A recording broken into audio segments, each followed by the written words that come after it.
When it comes to reducing carbon emissions, we can't cut what we can't count, and some of the biggest opportunities to cut carbon are getting lost in the shuffle. With the right tools, we can fix this problem. When you think of climate pollution, you probably think of smoky coal plants or gas-guzzling trucks. You probably don't think of this, but you should. Just the concrete, steel, and aluminum we use to build things account for 18% of total global emissions. The problem is, calculating the carbon footprint of these materials is harder than you'd think.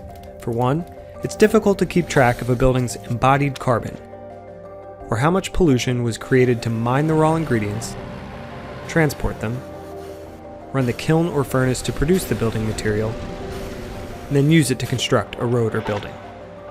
For another, these products are manufactured and shipped all around the world.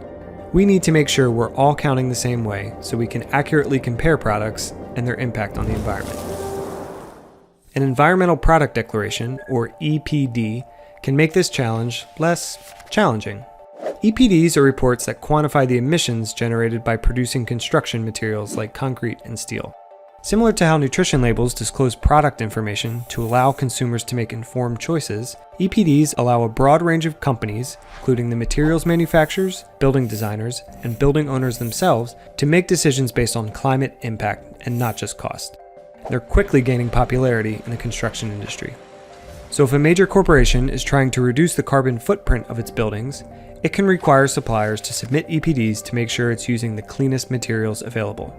In fact, recent cases have shown that when companies require the disclosure of EPDs for their building projects, even with no further action, the total embodied emissions decrease by 20%. The industry has made it clear.